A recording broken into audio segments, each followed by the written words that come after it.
Hello everyone, ಮೂರನೇ ಎಪಿಸೋಡ್ನ ನೋಡ್ಕೊಂಡು ಬರೋಣ. ಸುನೆಂಜಿ ವಾಂಗ್ ಹತ್ರ ಜಿಯಾನ್ನ ಕರ್ಕೊಂಡು ಬರ್ತಾಳೆ. ಅವಳು ಹೇಳ್ದಾಗೆ ಅವರಿಬ್ರನ್ನು ಟೆಸ್ಟ್ ಮಾಡೋದಿಕ್ಕೆ ಅಂತ ಬಂದಿರ್ತಾಳೆ. ಜಿಯಾನ್ ವಾಂಗ್ ಅಲ್ಲಿರೋದನ್ನ ನೋಡಿ, ನೀನು ಸುಳ್ಳು ಹೇಳ್ದೆ, ನನ್ನ ಫ್ರೆಂಡು ನನ್ನನ್ನ ಬಿಟ್ಟು ಎಲ್ಲೂ ಹೋಗಿಲ್ಲ, ಇವ್ರು ಹೇಳಿದ ಯಾವುದೇ ಮಾತನ್ನು ನೀನು ನಂಬೇಡ. ವಾಂಗು ಕೂಡ ಜಿಯಾನ್ ಅಲ್ಲಿರೋದನ್ನ ನೋಡಿ ಅವನು ಸ್ವಲ್ಪ ರಿಲ್ಯಾಕ್ಸ್ ಆಗ್ತಾನೆ. ಸುನೆಂಜಿನ ಕೇಳ್ತಾನೆ, ನೀನ್ ಎಲ್ಲಾ ಟ್ರಿಕ್ಕು ಮುಗ್ದಿದ್ರೆ ನಮ್ಗೆ ಆಂಟಿಡೋಟ್ ಕೊಡು. ಆದ್ರೆ ಸುನೆಂಜಿ ಅವರಿಬ್ರು ಅಷ್ಟು ಈಸಿಯಾಗಿ ಹೇಗ್ ಬಿಡ್ತಾಳೆ? ಅವರಿಬ್ರು ಮೂಲಕನೇ ಅವಳು ಅಪಾಯದಿಂದ ಪಾರಾಗ್ತಿರ್ತಾಳೆ. ಅವಳು ಹೇಳ್ತಾಳೆ, ನಾ ನಿಮಗೆ ಆಂಟಿಡೋಟ್ ನ ಕೊಡ್ತೀನಿ, ನನ್ನ ಹತ್ರ ಇರೋದು ಒಂದೇ, ನೀವೇ ಯೋಚನೆ ಮಾಡಿ ಯಾರು ಬದುಕ್ಬೇಕು ಯಾರು ಸಾಯ್ಬೇಕು ಅಂತ. ಇದು ಆಂಟಿಡೋಸ್ ಆಗಿರಲ್ಲ, ಪರ್ಫ್ಯೂಮ್ ಆಗಿರುತ್ತೆ. ಜಿಯಾನ್ ಅವಳ ಕೈಲಿಂದ ತಗೊಂಡು ವಾಂಗ್ಗೆ ಕೊಟ್ಟು, ಇದನ್ನ ನೀನೇ ಇಟ್ಕೋ. ಆಗ ವಾಂಗ್ ಹೇಳ್ತಾನೆ, ನನ್ಗಾಗಿ ನೀನು ತುಂಬಾ ಮಾಡಿದ್ಯಾ, ಇದನ್ನ ನೀನೇ ಇಟ್ಕೋ. ಆಗ ಜಿಯಾನ್ ಹೇಳ್ತಾನೆ, ನನ್ಗೆ ಏನಾದ್ರೂ ಪರವಾಗಿಲ್ಲ, ನಿನಗೆ ನಾನು ಏನು ಆಗೋದಕ್ಕೂ ಬಿಡೋದಿಲ್ಲ. ಸುನೆಂಜಿ ಅಣ್ಣ ತಮ್ಮನ್ ಪ್ರೀತಿನ ನೋಡಿ ನಗ್ತಾ ಮನಸ್ಸಿನಲ್ಲೇ ಇಲ್ಲಿನ ಜನಗಳು ಎಷ್ಟು ದಡ್ರಾಗಿದ್ದಾರೆ ಅಂತ ಯೋಚನೆ ಮಾಡ್ತಿರ್ಬೇಕಾದ್ರೆ ಯಾಂಗಿ ರಾಜ್ಕುಮಾರಿ ಕೋನ್ ಪ್ರಿನ್ಸ್ ನಿಮ್ಮನ್ನ ಮೀಟ್ ಮಾಡೋದಿಕ್ ಬಂದಿದ್ದಾರೆ ಅಂತ ಹೇಳಿ ಕರಿತಾನೆ. ಅವನ ವಯಸ್ಸನ್ನ ಕೇಳಿಸ್ಕೊತಿದ್ದಾಗೆ ಸುನೆಂಜಿ ಅಲ್ಲಿಂದ ಹೋಗ್ತಾಳೆ. ಜಿಯಾನ್ ವಾಂಗ್ಗೆ ಹೇಗೋ ಮಾಡಿ ಆಂಟಿಡೋಟ್ ನ ಅವನೇ ಇಟ್ಕೊಳ್ಳೋ ಹಾಗೆ ಮಾಡ್ತಾನೆ. ಅವನು ಹೇಳ್ತಾನೆ, ನನ್ಗಾಗಿ ಬೇರೆ ದಾರಿನ ಹುಡುಕ್ತೀನಿ, ನೀನೇನು ಯೋಚನೆ ಮಾಡ್ಬೇಡ. ಕೋನ್ ಪ್ರಿನ್ಸ್ ನ ಮೀಟ್ ಮಾಡ್ತಾಳೆ. ಆದ್ರೆ ಅವಳು ಅವ್ರನ್ನ ಅಂಕಲ್ ಅಂತ ಕರಿತಿರ್ತಾಳೆ. ಅವರಿಗೆ ಅರ್ಥ ಆಗೋದಿಲ್ಲ, ಇವಳ್ಯಾಕೆ ನನ್ನನ್ನ ಅಂಕಲ್ ಅಂತ ಕರಿತಿದ್ದಾಳೆ. ಆಗ ಯಾಂಗಿ ಸಿಚುವೇಶನ್ ನ ಸಂಭಾಳಿಸ್ತಾನೆ. ಆಗ ಅವಳು ಹೇಳ್ತಾಳೆ, ನನ್ ಮೇಲೆ ಅಟ್ಯಾಕ್ ಆದಾಗ್ಲಿಂದ ನಾನು ಕೆಲವೊಂದು ವಿಷಯನ ಮರ್ತು ಬಿಟ್ಟಿದ್ದೀನಿ. ಮತ್ತೊಂದ್ ಕಡೆ ವಾಂಗ್ ಜಿಯಾನ್ಗಾಗಿ ಒಂದ್ ಲೆಟರ್ ಇಟ್ಟಿರ್ತಾನೆ. ಅದ್ರಲ್ಲಿ ಮೊದ್ಲೋಗಿ ಮಾಸ್ಟರ್ಗೆ ಎಲ್ಲಾನು ಕ್ಲಿಯರ್ ಮಾಡ್ತೀನಿ, ಅಲ್ಲಿವರೆಗೂ ನೀನ್ ನನ್ಗಾಗಿ ಕಾಯ್ತಾ ಇರು ಅಂತ ಬರ್ದಿರ್ತಾನೆ. ಮತ್ತೊಂದ್ ಕಡೆ ಕ್ರೋನ್ ಪ್ರಿನ್ಸಸ್ ಹೇಳ್ತಾರೆ, ಬ್ರಿಂಗ್ವಿಲ್ಲ ವಿಸಿಟ್ ಮಾಡೋದಕ್ಕೆ ಬರ್ತಿದ್ದಾರೆ, ಅವ್ರು ನಮ್ಗೆ ತುಂಬಾ ಬೇಕಾದವರು. ಆಗ ಸುನಂಜಿ ಹೇಳ್ತಾಳೆ, ಅದನ್ನೆಲ್ಲ ನಮಗ್ ಬಿಟ್ಬಿಡಿ, ನಾವ್ ಅವ್ರನ್ನ ಚೆನ್ನಾಗಿ ನೋಡ್ಕೋತೀವಿ. ಹೀಗೆ ಇಬ್ರು ಕೂಡ ಸ್ವಲ್ಪ ಹೊತ್ತು ಮಾತಾಡ್ತಾರೆ. ಕ್ರೋನ್ ಪ್ರಿನ್ಸ್ ಹೋಗ್ತಿರ್ಬೇಕಾದ್ರೆ ಸುನಂಜಿ ಮೇಲೆ ಅವರಿಗೆ ಡೌಟ್ ಬರುತ್ತೆ. ಆಗ ಯಾಂಗ್ ಅವನಿಗೆ ಅರ್ಥ ಮಾಡಿಸೋದಕ್ಕೆ ಟ್ರೈ ಮಾಡ್ತಾನೆ. ರಾಜ್ಕುಮಾರಿ ನೋಡೋದಿಕ್ಕೆ ಸರಿಯಾಗಿದ್ದಾರೆ ಅಂತ ಕಾಣಿಸ್ತಾರೆ, ಆದ್ರೆ ಅವ್ರು ಇನ್ನು ಪೂರ್ತಿಯಾಗಿ ರಿಕವರ್ ಆಗಿಲ್ಲ.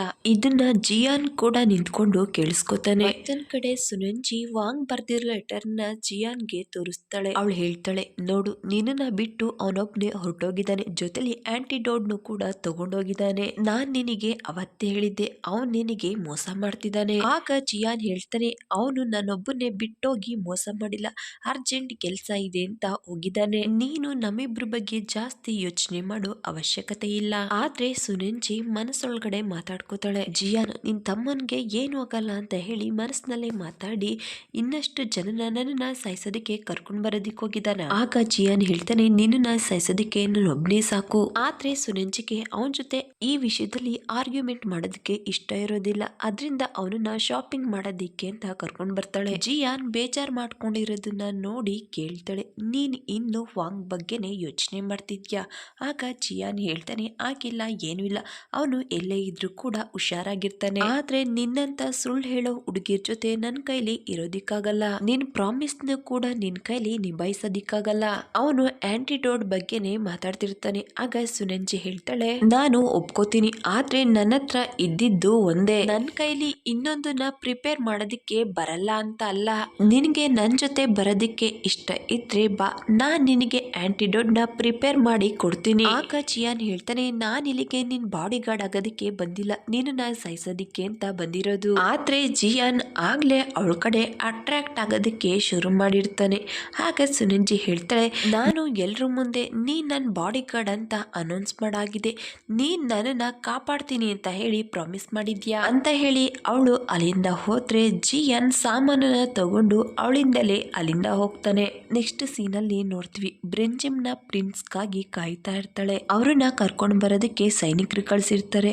ಅವ್ರನ್ನ ವೆಲ್ಕಮ್ ಮಾಡೋದಕ್ಕೆ ಎಲ್ಲಾ ರೀತಿ ತಯಾರಿನೂ ಕೂಡ ಮಾಡ್ಕೊಂಡಿರ್ತಾಳೆ. ರಾಜ್ಕುಮಾರಿನ ನೋಡಿ ತುಂಬಾನೇ ಹೊಗಳುತ್ತಾ ಇರ್ತಾರೆ. ಆಗ ಜಿಯಾನ್ ಮನಸ್ಸಿನಲ್ಲೇ ಮಾತಾಡೋದಕ್ಕೆ ಶುರು ಮಾಡ್ತಾನೆ, ಇವರೆಷ್ಟು ಸುಳ್ಳು ಹೇಳ್ತಿದ್ದಾರೆ, ಇವ್ರು ಹೇಳಿದ ಒಂದು ಕ್ವಾಲಿಟಿ ಕೂಡ ರಾಜ್ಕುಮಾರಿನಲ್ಲಿ ಇಲ್ಲ ಅಂತ ಯೋಚನೆ ಮಾಡ್ತಾ ಅವರಿಬ್ರು ಮಾತಾಡೋದನ್ನ ಕೇಳಿಸ್ಕೊಂಡು ಸುಮ್ನೆ ಕೂತಿರ್ತಾನೆ. ಬೆಂಗ್ವಿಲ್ ರಾಜ್ಕುಮಾರ್ಗೆ, ನೀವೀಗ ನಾನ್ ಹೇಳೋ ಪೊಯಮನ್ನ ಕೇಳಿಸ್ಕೋಬೇಕು ಅಂತ ಹೇಳಿ ಪೊಯಮ್ ಹೇಳ್ತಾನೆ. ಅದು ತುಂಬಾನೇ ಫನ್ನಿ ಆಗಿರುತ್ತೆ. ಯೋಂಗ್ ರಾಜ್ಕುಮಾರಿಗೆ ಅವ್ರ ನಗುನ ಕಂಟ್ರೋಲ್ ಮಾಡೋದಕ್ಕೆ ಆಗ್ತಿರಲ್ಲ. ಜಿಯಾನ್ ಅವಳನ್ನ ನೋಡ್ತಾ ಮನಸ್ಸಿನಲ್ಲಿ ಯೋಚನೆ ಮಾಡ್ತಾಳೆ, ಇವಳೇನಾದ್ರೂ ರಾಜ್ಕುಮಾರಿನ ಅಥವಾ ಹುಚ್ಚೂರ್ ಸಂತೆಯಿಂದ ತಪ್ಪಿಸ್ಕೊಂಡ್ ಬಂದಿದ್ದಾಳ. ಈಗ ಪೊಯಂ ಮೇಳ ಸರ್ದಿ ಸುನಂಜಿದಾಗಿರುತ್ತೆ. ಅವಳು ಪೊಯಂ ಮೇಳದ್ರಲ್ಲಿ ಮಾಸ್ಟರ್ ಅಂತ ಹೇಳ್ಕೊಂಡು ವಿಚಿತ್ರವಾಗಿ ಪೊಯಂ ಹೇಳ್ತಿದ್ರೆ ಪ್ರಿನ್ಸ್ಗೆ ಔಫಟ್ ಫೀಲ್ ಆಗ್ತಿರುತ್ತೆ. ಯೋಂಗಿ ಕೂಡ ಯೋಚನೆ ಮಾಡ್ತಿರ್ತಾನೆ, ರಾಜ್ಕುಮಾರಿಗೆ ಏನಾಗಿದೆ, ಯಾಕೆ ಈ ರೀತಿ ವಿಚಿತ್ರವಾಗಿ ಬಿಹೇವ್ ಮಾಡ್ತಿದ್ದಾರೆ. ರಾಜ್ಕುಮಾರಿ ಪೊಯಂ ಕೇಳಿದ್ಮೇಲೆ ಎಲ್ರು ಕೂಡ ಕ್ಲಾಪ್ ಮಾಡ್ತಾರೆ. ಸುನಂಜಿ ಮನಸ್ಸಿನಲ್ಲೇ ಈ ಜನರನ್ನ ಎಷ್ಟು ಈಸಿಯಾಗಿ ದಡ್ರು ಮಾಡ್ಬೋದು ಅಂತ ಹೇಳಿ ಯೋಚನೆ ಮಾಡ್ತಿರ್ತಾಳೆ. ಜಿಯಾನ್ ಕೇಳ್ತಾನೆ, ನೀನು ಎಲ್ಲಾ ವಿಷಯದಲ್ಲೂ ಎಕ್ಸ್ಪರ್ಟ್ ಆಗಿದ್ಯಾ, ಅದೇಗ ಅವ್ರು ನಿನ್ನ ಹೊಗಳಿದ್ರು. ಆಗ ಸುನಂಜಿ ಹೇಳ್ತಾಳೆ, ನನ್ ಟ್ಯಾಲೆಂಟ್ ನ ನೋಡಿ ನಿನ್ಗೆ ನನ್ ಮೇಲೆ ಪ್ರೀತಿ ಆಗಿಲ್ಲ ತಾನೆ. ಪಾಪ ಜಿಯಾನ್ ಅದೇಗೆ ಹೇಳ್ತಾನೆ, ಅವಳ ಪೊಯಂ ಸ್ವಲ್ಪ ಕೂಡ ಚೆನ್ನಾಗಿಲ್ಲ ಅಂತ. ಅಷ್ಟರಲ್ಲಿ ಅಲ್ಲಿಗೆ ಮೇಡ್ಸ್ ಬಂದು ಅವಳ ಪೊಯಂ ಹೇಳಿದ್ರ ಬಗ್ಗೆ ಮೆಚ್ಕೊಂಡು ಮಾತಾಡ್ತಿರ್ತಾರೆ. ನೀವು ಒಳ್ಳೆ ಪೊಯಂ ಹೇಳೋ ಎಕ್ಸ್ಪರ್ಟ್ ನ ಹುಡುಕಿ ಮದ್ವೆ ಆಗ್ಬೇಕು. ಆಗ ಜಿಯಾನ್ ನಿಧಾನವಾಗಿ ಹೇಳ್ತಾನೆ, ಸ್ವಲ್ಪ ಹುಷಾರು, ಸ್ವಲ್ಪ ದಿವಸದಲ್ಲೇ ವಿದ್ವೆ ಆಗ್ಬೇಕಾಗುತ್ತೆ. ಯಾಕಂದ್ರೆ ರಾಜ್ಕುಮಾರಿ ಕೊಡೋ ಶಿಕ್ಷೆಗೆ ಅವರು ಸ್ವಲ್ಪ ದಿವಸದಲ್ಲೇ ಡೆತ್ ಆಗ್ತಾರೆ. ಆಗ ಸುನಂಜಿ ಹೇಳ್ತಾಳೆ, ಜಾಸ್ತಿ ಯೋಚನೆ ಮಾಡ್ಬೇಡ, ಲೈಫ್ ಪಾರ್ಟ್ನರ್ ಜೊತೆ ಹೇಗೆ ಡೀಲ್ ಮಾಡ್ಬೇಕು ಅಂತ ನನಗ್ ಚೆನ್ನಾಗ್ ಗೊತ್ತು. ಆಗ ಜಿಯಾನ್ ಮನಸ್ಸಿನಲ್ಲಿ ಯೋಚನೆ ಮಾಡೋದಕ್ಕೆ ಶುರು ಮಾಡ್ತಾನೆ, ನಾನು ಕೂಡ ನಿನ್ 3 ಷರತ್ತಿಗೆ ಒಪ್ಕೊಳ್ಳಿಲ್ಲ ಅಂದಿದ್ರೆ ನಿನ್ ಕೈಲಿ ಸಿಕ್ಕಾಕೋತಾ ಇದ್ದೆ. ಈವ್ನಿಂಗ್ ಪ್ರಿನ್ಸ್ ಗಾಗಿ ಡ್ಯಾನ್ಸ್ ಪರ್ಫಾರ್ಮೆನ್ಸ್ ನ ಅರೇಂಜ್ ಮಾಡಿರ್ತಾಳೆ. ಆದ್ರೆ ಉಚಿತರ ನಗ್ತಾ ಇರ್ತಾಳೆ. ಪ್ರಿನ್ಸ್ಗೆ ಸುನಂಜಿ ಪೊಯಂಗಿಂತ ಡ್ಯಾನ್ಸ್ ಪರ್ಫಾರ್ಮೆನ್ಸ್ ತುಂಬಾನೇ ಇಷ್ಟ ಆಗುತ್ತೆ. ಇದಾದ್ಮೇಲೆ ಜಿಯಾನ್ ಅವನ್ ಮಾರ್ಷಿಯಲ್ ಆರ್ಟ್ಸ್ ಸ್ಕಿಲ್ ನ ತೋರಿಸ್ತಾನೆ. ಅವನ್ಗೆ ಗೊತ್ತಿರುತ್ತೆ ಏನ್ಶಿಯಂಟ್ ಜನಗಳು ಇದ್ರಲ್ಲಿ ಅವರಿಗೆ ತುಂಬಾನೇ ಇಂಟ್ರೆಸ್ಟ್ ಇರುತ್ತೆ. ಆದ್ರೆ ಈ ವಿಷಯ ಸುನಂಜಿಗೆ ಗೊತ್ತಿರೋದಿಲ್ಲ. ಅವನನ್ನ ನೋಡ್ತಾ ನೋಡ್ತಾ ತುಂಬಾನೇ ಇಂಪ್ರೆಸ್ ಆಗ್ತಾಳೆ. ಅವನನ್ನ ಮೆಚ್ಚಿ ಮಾತಾಡೋದಿಕ್ಕೆ ಶುರು ಮಾಡ್ತಾಳೆ. ನಿನ್ನ ನೋಡ್ತಾ ಇದ್ರೆ ತುಂಬಾನೇ ಹ್ಯಾಂಡ್ಸಮ್ ಆಗಿ ಕಾಣಿಸ್ತೀಯಾ. ಆಗ ಜಿಯಾನ್ ಹೇಳ್ತಾನೆ, ರಾಜ್ಕುಮಾರಿ ನೀವು ತುಂಬಾನೇ ಡ್ರಿಂಕ್ಸ್ ಮಾಡಿದೀರಾ. ಆದ್ರೆ ಅವಳು ಅವ್ನ್ ಯಾವುದೇ ಮಾತನ್ನು ಕೇಳೋದಿಲ್ಲ. ಪ್ರಿನ್ಸ್ಗೆ ಡ್ರಿಂಕ್ಸ್ ಮಾಡೋದಿಕ್ಕೆ ಹೇಳ್ತಾಳೆ. ಅದು ಯಾವ ರೀತಿ ಅಂದ್ರೆ ಅವರಿಬ್ರು ಚಿಕ್ಕ ವಯಸ್ಸಿಂದಲೂ ಫ್ರೆಂಡ್ ಅನ್ನೋ ರೀತಿ ನಡ್ಕೋತಾ ಇರ್ತಾಳೆ. ಪ್ರಿನ್ಸ್ ತುಂಬಾನೇ ಡ್ರಿಂಕ್ಸ್ ಮಾಡಿದ್ರಿಂದ ಸ್ವಲ್ಪ ಹೊತ್ನಲ್ಲೇ ಪ್ರಜ್ಞೆ ಹೋಗುತ್ತೆ.